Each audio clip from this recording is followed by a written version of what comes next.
ಇನ್ನು DCM DK Shivakumar ಗೆದ್ದ ಖುಷಿಯಲ್ಲಿ ಹಳೆ ಡೈಲಾಗ್ ಹೊಡೆದ್ರು. ವಿರೋಧ ಪಕ್ಷಗಳ ನಾಯಕರು ಕನ್ನಡಿಯಲ್ಲಿ ಮುಖ ನೋಡ್ಕೊಳ್ಳಿ ಅಂತ ಕಿಡಿಕಾರಿದ್ರು. ಇತ್ತ 3 ಕ್ಷೇತ್ರಗಳ ಸೋಲಿಗೆ ಪೂಜ್ಯ ತಂದೆ ಮಗನೇ ನೇರ ಕಾರಣ ಅಂತ ಯಡಿಯೂರಪ್ಪ ವಿರುದ್ಧ ಯತ್ನಾಳ್ ತಮ್ಮ ಹಳೆ ಸ್ಟೈಲ್ನಲ್ಲಿ ಕಿಡಿಕಾರಿದ್ದಾರೆ. ಕೇಳಿಸ್ಕೊಳ್ಳಿ. ಸಿದ್ದರಾಮಯ್ಯನವ್ರನ್ನ ಯಾವ ರೀತಿ ಲೇವಡಿ ಮಾಡಿದ್ರಿ, ಇದನ್ನ ನಿಮ್ಮ ಬೆನ್ನು ನೀವು ನೋಡ್ಕೋಬೇಡಿ, ನಿಮ್ಮ ಮುಖದಲ್ಲಿ, ನಿಮ್ಮ ಕನ್ನಡಿಯಲ್ಲಿ ಮುಖ ನೋಡ್ಕೊಳ್ಳಿ ಸರ್. ಮತದಾರ ಏನು ಕೊಟ್ಟಿದ್ದಾನೆ ತೀರ್ಪು, ಯಾವ ಅಂತರ ಕೊಟ್ಟಿದ್ದಾನೆ ಅನ್ನೋದನ್ನು ಕೂಡ ತಾವು ನೋಡ್ಕೊಳ್ಬೇಕು ಅಂತ ಹೇಳಿ ನಾನು ಮನವಿಯನ್ನು ಮಾಡ್ತೇನೆ. ಏನು ಇಲ್ಲದ ಆರೋಪಗಳನ್ನು ಏನು ಬೆಟ್ಟವಾಗಿ ಮಾಡಿಕೊಂಡು ಅದನ್ನೇ ಒಂದು ದೊಡ್ಡ ಮಾಡಿಕೊಂಡು ಇವತ್ತು ಏನು ಹೊರಟದಲ್ಲ, ಇದು ರಾಜ್ಯದ ಜನತೆ ಸಹಿಸುವುದಿಲ್ಲ ಅನ್ನೋದನ್ನ ಹೇಳಲಿಕ್ಕೆ ನಾನು ಬಯಸ್ತೇನೆ. ಇನ್ನಾದರೂ ಹೈಕಮಾಂಡು ಈ ಪೂಜ್ಯ ತಂದೆ ಮತ್ತು ಪೂಜ್ಯ ತಂದೆಯವರ ಮಗನ ಮೇಗಿನ ವ್ಯಾಮೋಹ ಬಿಡಬೇಕಂತೇಳಿ ನಾನು ಕೇಂದ್ರ ಹೈಕಮಾಂಡಕ್ಕೆ ವಿನಂತಿ ಮಾಡ್ಕೊತೀನಿ. ಇನ್ನಾದರೂ ಹೈಕಮಾಂಡು ಈ ಪೂಜ್ಯ ತಂದೆ ಮತ್ತು ಪೂಜ್ಯ ತಂದೆಯವರ ಮಗನ ಮೇಗಿನ ವ್ಯಾಮೋಹ ಬಿಡಬೇಕಂತೇಳಿ ನಾನು ಕೇಂದ್ರ ಹೈಕಮಾಂಡಕ್ಕೆ ವಿನಂತಿ ಮಾಡ್ಕೊತೀನಿ. ಇನ್ನು ಸಂಡೂರಲ್ಲಿ ಸೆಡ್ಡು ಹೊಡೆದಿದ್ದ ರೆಡ್ಡಿ ಗಾಲಿ ಉರುಳಿ ಹೋಗಿದೆ. ಕಾಂಗ್ರೆಸ್ ಕೇಕೆ ಹಾಕಿ ಗೆದ್ದಿದೆ. ಪತಿಯನ್ನು ಲೋಕಸಭೆಗೆ ಕಳಿಸಿದ ಗಡಿನಾಡ ಜನರು ಸತಿಯನ್ನು ಕೂಡ ವಿಧಾನಸಭೆಗೆ ಕಳಿಸಿದ್ದಾರೆ. ಒಂದು ರಿಪೋರ್ಟ್.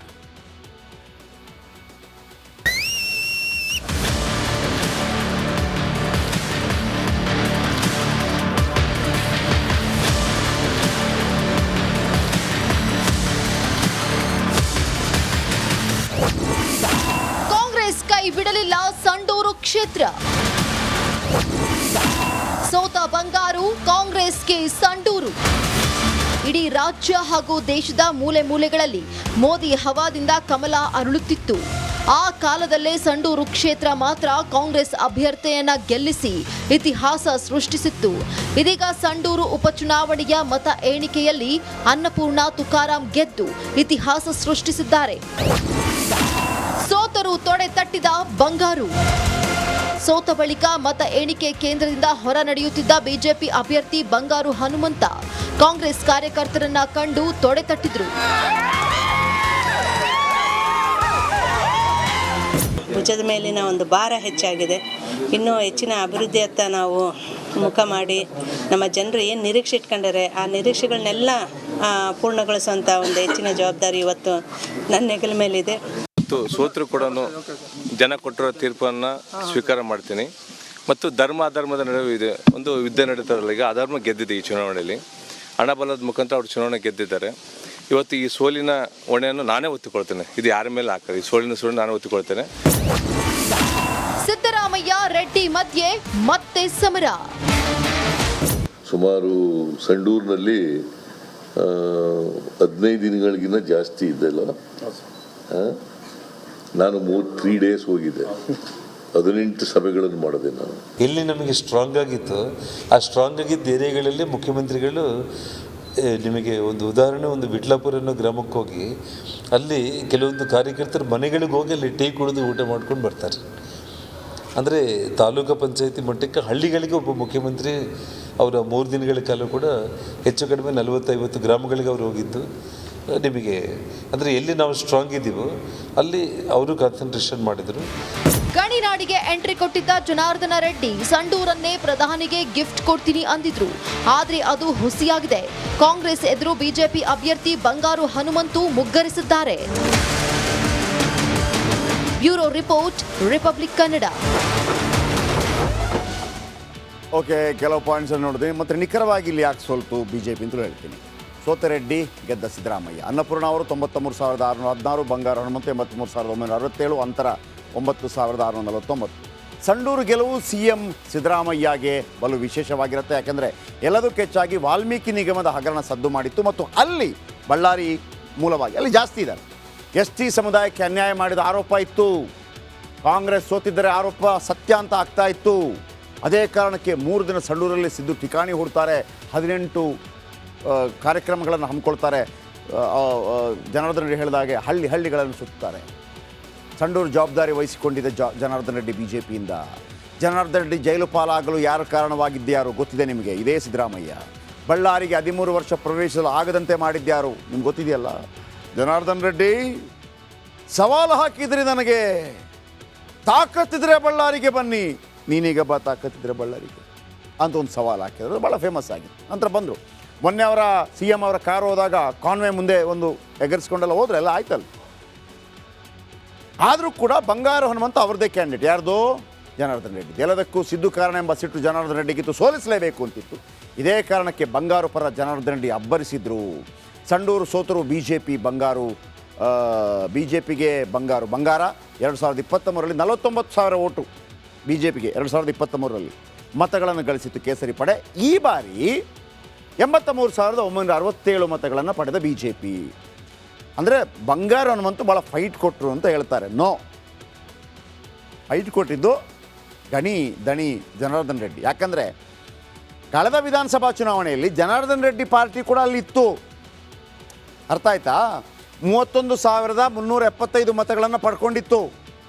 ಆ 31,000 ಮತಗಳು ಸೇರಿ ಮತ್ತು BJP 49,000 ಮತಗಳು ಸೇರಿದಾಗ 83,000 ಆಗೋದು. ಹಾಗಾಗಿ ಜನಾರ್ದನ್ ರೆಡ್ಡಿಗೆ ಅಲ್ಲಿ ತಾಕತ್ತಿದೆ ಅನ್ನೋ ಕಾರಣಕ್ಕಾಗಿ ಜನಾರ್ದನ್ ರೆಡ್ಡಿ ಹೇಳಿದಂಥ ಕ್ಯಾಂಡಿಡೇಟನ್ನು ಕಣಕ್ಕಿಳಿಸಲಾಯಿತು. ಆದರೆ ರಾಮುಲು ಕೆಲಸ ಮಾಡಿಲ್ಲ ಅಲ್ಲಿ. ಒಂದು ಮಾಹಿತಿ ಪ್ರಕಾರ ಗೊತ್ತಿಲ್ಲ, ಅಂದರೆ ಕಾಣಿಸ್ಕೊಂಡಿರ್ತಾರೆ, ದೊಡ್ಡ ಮಟ್ಟದಲ್ಲಿ ಮಾಡಿಲ್ಲ. ಅವರಿಗೆ ದೇವೇಂದ್ರಪ್ಪ ಅವರಿಗೆ ಟಿಕೆಟ್ ಕೊಡಬೇಕು ಅಂತಿತ್ತು. ಆ್ಯಂಡ್ ಕಾರ್ತಿಕ್ ಗೋರ್ಪಡೆ, ಅವತ್ತಿಂದ ಹೇಳ್ತಾ ಇದ್ದೀನಿ, ಕಾರ್ತಿಕ್ ಗೋರ್ಪಡೆ ಬಳಿ 30,000 ಕೆಲಸಗಾರರಿದ್ದಾರೆ ಅವರ ಆಫೀಸಲ್ಲಿ, ಅವರ ಇಂಡಸ್ಟ್ರಿಯಲ್ಲಿ, ಕಾರ್ಖಾನೆಯಲ್ಲಿ.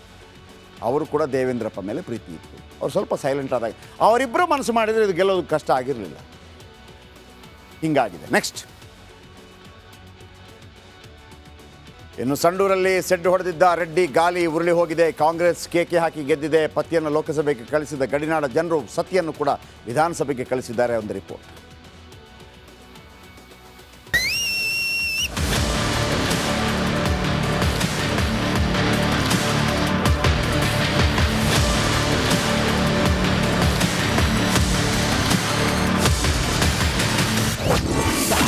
ಕಾಂಗ್ರೆಸ್ ಕೈ ಬಿಡಲಿಲ್ಲ ಸಂಡೂರು ಕ್ಷೇತ್ರ. ಸೋತ ಬಂಗಾರು, ಕಾಂಗ್ರೆಸ್ಗೆ ಸಂಡೂರು. ಇಡೀ ರಾಜ್ಯ ಹಾಗೂ ದೇಶದ ಮೂಲೆ ಮೂಲೆಗಳಲ್ಲಿ ಮೋದಿ ಹವಾದಿಂದ ಕಮಲ ಅರಳುತ್ತಿತ್ತು. ಆ ಕಾಲದಲ್ಲೇ ಸಂಡೂರು ಕ್ಷೇತ್ರ ಮಾತ್ರ ಕಾಂಗ್ರೆಸ್ ಅಭ್ಯರ್ಥಿಯನ್ನ ಗೆಲ್ಲಿಸಿ ಇತಿಹಾಸ ಸೃಷ್ಟಿಸಿತ್ತು. ಇದೀಗ ಸಂಡೂರು ಉಪಚುನಾವಣೆಯ ಮತ ಎಣಿಕೆಯಲ್ಲಿ ಅನ್ನಪೂರ್ಣ ತುಕಾರಾಂ ಗೆದ್ದು ಇತಿಹಾಸ ಸೃಷ್ಟಿಸಿದ್ದಾರೆ. ಸೋತರು ತೊಡೆ ತಟ್ಟಿದ ಬಂಗಾರು. ಸೋತ ಬಳಿಕ ಮತ ಎಣಿಕೆ ಕೇಂದ್ರದಿಂದ ಹೊರ ನಡೆಯುತ್ತಿದ್ದ ಬಿಜೆಪಿ ಅಭ್ಯರ್ಥಿ ಬಂಗಾರು ಹನುಮಂತ ಕಾಂಗ್ರೆಸ್ ಕಾರ್ಯಕರ್ತರನ್ನ ಕಂಡು ತೊಡೆ ತಟ್ಟಿದ್ರು. ಭುಜದ ಮೇಲಿನ ಒಂದು ಭಾರ ಹೆಚ್ಚಾಗಿದೆ. ಇನ್ನೂ ಹೆಚ್ಚಿನ ಅಭಿವೃದ್ಧಿಯತ್ತ ನಾವು ಮುಖ ಮಾಡಿ ನಮ್ಮ ಜನರು ಏನು ನಿರೀಕ್ಷೆ ಇಟ್ಕೊಂಡರೆ ಆ ನಿರೀಕ್ಷೆಗಳನ್ನೆಲ್ಲ ಪೂರ್ಣಗೊಳಿಸುವಂಥ ಒಂದು ಹೆಚ್ಚಿನ ಜವಾಬ್ದಾರಿ ಇವತ್ತು ನನ್ನ ಹೆಗಲ ಮೇಲಿದೆ. ಮತ್ತು ಸೋತರು ಕೂಡ ಜನ ಕೊಟ್ಟಿರೋ ತೀರ್ಪನ್ನು ಸ್ವೀಕಾರ ಮಾಡ್ತೀನಿ. ಮತ್ತು ಧರ್ಮ ಅಧರ್ಮದ ನಡುವೆ ಇದೆ ಒಂದು ಯುದ್ಧ ನಡೀತಾರಲ್ಲ, ಈಗ ಅಧರ್ಮ ಗೆದ್ದಿದೆ ಈ ಚುನಾವಣೆಯಲ್ಲಿ. ಹಣಬಲದ ಮುಖಾಂತರ ಅವರು ಚುನಾವಣೆ ಗೆದ್ದಿದ್ದಾರೆ. ಇವತ್ತು ಈ ಸೋಲಿನ ಹೊಣೆಯನ್ನು ನಾನೇ ಒತ್ತಿಕೊಳ್ತೇನೆ. ಇದು ಯಾರ ಮೇಲೆ ಹಾಕಲ್ಲ, ಈ ಸೋಲಿನ ನಾನೇ ಒತ್ತಿಕೊಳ್ತೇನೆ. ಸಿದ್ದರಾಮಯ್ಯ ರೆಡ್ಡಿ ಮಧ್ಯೆ ಮತ್ತೆ ಸಮರ. ಸುಮಾರು ಸಂಡೂರಿನಲ್ಲಿ 15 ದಿನಗಳಿಗಿಂತ ಜಾಸ್ತಿ ಇದ್ದಲ್ಲ. ನಾನು 3 days ಹೋಗಿದ್ದೆ. 18 ಸಭೆಗಳನ್ನು ಮಾಡಿದೆ ನಾನು. ಎಲ್ಲಿ ನಮಗೆ ಸ್ಟ್ರಾಂಗ್ ಆಗಿತ್ತು ಆ ಸ್ಟ್ರಾಂಗ್ ಆಗಿದ್ದ ಏರಿಯಾಗಳಲ್ಲಿ ಮುಖ್ಯಮಂತ್ರಿಗಳು, ನಿಮಗೆ ಒಂದು ಉದಾಹರಣೆ, ಒಂದು ವಿಟ್ಲಾಪುರ ಅನ್ನೋ ಗ್ರಾಮಕ್ಕೆ ಹೋಗಿ ಅಲ್ಲಿ ಕೆಲವೊಂದು ಕಾರ್ಯಕರ್ತರು ಮನೆಗಳಿಗೆ ಹೋಗಿ ಅಲ್ಲಿ ಟೀ ಕುಡಿದು ಊಟ ಮಾಡ್ಕೊಂಡು ಬರ್ತಾರೆ. ಅಂದರೆ ತಾಲೂಕು ಪಂಚಾಯತಿ ಮಟ್ಟಕ್ಕೆ ಹಳ್ಳಿಗಳಿಗೆ ಒಬ್ಬ ಮುಖ್ಯಮಂತ್ರಿ ಅವರ 3 ದಿನಗಳ ಕಾಲ ಕೂಡ ಹೆಚ್ಚು ಕಡಿಮೆ 40-50 ಗ್ರಾಮಗಳಿಗೆ ಅವರು ಹೋಗಿದ್ದು. ನಿಮಗೆ ಅಂದರೆ ಎಲ್ಲಿ ನಾವು ಸ್ಟ್ರಾಂಗ್ ಇದ್ದೀವೋ ಅಲ್ಲಿ ಅವರು ಕಾನ್ಸಂಟ್ರೇಷನ್ ಮಾಡಿದರು. ಗಣಿನಾಡಿಗೆ ಎಂಟ್ರಿ ಕೊಟ್ಟಿದ್ದ ಜನಾರ್ದನ ರೆಡ್ಡಿ ಸಂಡೂರನ್ನೇ ಪ್ರಧಾನಿಗೆ ಗಿಫ್ಟ್ ಕೊಡ್ತೀನಿ ಅಂದಿದ್ರು. ಆದ್ರೆ ಅದು ಹುಸಿಯಾಗಿದೆ. ಕಾಂಗ್ರೆಸ್ ಎದುರು ಬಿಜೆಪಿ ಅಭ್ಯರ್ಥಿ ಬಂಗಾರು ಹನುಮಂತು ಮುಗ್ಗರಿಸಿದ್ದಾರೆ. Bureau report, Republic Kannada. Okay, ಕೆಲವು ಪಾಯಿಂಟ್ಸ್ ನೋಡಿದೆ. ಮತ್ತು ನಿಖರವಾಗಿ ಇಲ್ಲಿ ಯಾಕೆ ಸೋಲ್ತು BJP ಅಂತಲೂ ಹೇಳ್ತೀನಿ. ಸೋತ ರೆಡ್ಡಿ, ಗೆದ್ದ ಸಿದ್ದರಾಮಯ್ಯ. ಅನ್ನಪೂರ್ಣ ಅವರು 93,616, ಬಂಗಾರು ಹನುಮಂತ 83,967, ಅಂತರ 9,649. ಸಂಡೂರು ಗೆಲುವು CM ಸಿದ್ದರಾಮಯ್ಯಗೆ ಬಲು ವಿಶೇಷವಾಗಿರುತ್ತೆ. ಯಾಕೆಂದರೆ ಎಲ್ಲದಕ್ಕೂ ಹೆಚ್ಚಾಗಿ ವಾಲ್ಮೀಕಿ ನಿಗಮದ ಹಗರಣ ಸದ್ದು ಮಾಡಿತ್ತು. ಮತ್ತು ಅಲ್ಲಿ ಬಳ್ಳಾರಿ ಮೂಲವಾಗಿ ಅಲ್ಲಿ ಜಾಸ್ತಿ ಇದ್ದಾರೆ. ST ಸಮುದಾಯಕ್ಕೆ ಅನ್ಯಾಯ ಮಾಡಿದ ಆರೋಪ ಇತ್ತು. ಕಾಂಗ್ರೆಸ್ ಸೋತಿದ್ದರೆ ಆರೋಪ ಸತ್ಯ ಅಂತ ಆಗ್ತಾ ಇತ್ತು. ಅದೇ ಕಾರಣಕ್ಕೆ 3 ದಿನ ಸಂಡೂರಲ್ಲಿ ಸಿದ್ದು ಠಿಕಾಣಿ ಹೂಡ್ತಾರೆ, 18 ಕಾರ್ಯಕ್ರಮಗಳನ್ನು ಹಮ್ಮಿಕೊಳ್ತಾರೆ. ಜನಾರ್ದನ್ ರೆಡ್ಡಿ ಹೇಳಿದಾಗೆ ಹಳ್ಳಿಗಳನ್ನು ಸುತ್ತಾರೆ. ಸಂಡೂರು ಜವಾಬ್ದಾರಿ ವಹಿಸಿಕೊಂಡಿದ್ದ ಜನಾರ್ದನ್ ರೆಡ್ಡಿ ಬಿ ಜೆ ಪಿಯಿಂದ. ಜನಾರ್ದನ್ ರೆಡ್ಡಿ ಜೈಲು ಪಾಲಾಗಲು ಯಾರು ಕಾರಣವಾಗಿದ್ದ್ಯಾರು ಗೊತ್ತಿದೆ ನಿಮಗೆ, ಇದೇ ಸಿದ್ದರಾಮಯ್ಯ. ಬಳ್ಳಾರಿಗೆ 13 ವರ್ಷ ಪ್ರವೇಶಿಸಲು ಆಗದಂತೆ ಮಾಡಿದ್ಯಾರು ನಿಮ್ಗೆ ಗೊತ್ತಿದೆಯಲ್ಲ. ಜನಾರ್ದನ್ ರೆಡ್ಡಿ ಸವಾಲು ಹಾಕಿದ್ರಿ, ನನಗೆ ತಾಕತ್ತಿದ್ರೆ ಬಳ್ಳಾರಿಗೆ ಬನ್ನಿ, ನೀನೀಗ ತಾಕತ್ತಿದ್ರೆ ಬಳ್ಳಾರಿಗೆ ಅಂತ ಒಂದು ಸವಾಲು ಹಾಕಿದ್ರು, ಭಾಳ ಫೇಮಸ್ ಆಗಿತ್ತು. ನಂತರ ಬಂದರು. ಮೊನ್ನೆ ಅವರ CM ಅವರ ಕಾರು ಹೋದಾಗ ಕಾನ್ವೆ ಮುಂದೆ ಒಂದು ಎಗರಿಸ್ಕೊಂಡೆಲ್ಲ ಹೋದ್ರೆ ಎಲ್ಲ ಆಯ್ತಲ್ಲ. ಆದರೂ ಕೂಡ ಬಂಗಾರು ಹನುಮಂತ ಅವ್ರದ್ದೇ ಕ್ಯಾಂಡಿಡೇಟ್. ಯಾರ್ದು? ಜನಾರ್ದನ್ ರೆಡ್ಡಿ. ಎಲ್ಲದಕ್ಕೂ ಸಿದ್ದು ಕಾರಣ ಎಂಬ ಸಿಟ್ಟು ಜನಾರ್ದನ್ ರೆಡ್ಡಿಗಿತ್ತು, ಸೋಲಿಸಲೇಬೇಕು ಅಂತಿತ್ತು. ಇದೇ ಕಾರಣಕ್ಕೆ ಬಂಗಾರು ಪರ ಜನಾರ್ದನ್ ರೆಡ್ಡಿ ಅಬ್ಬರಿಸಿದ್ರು.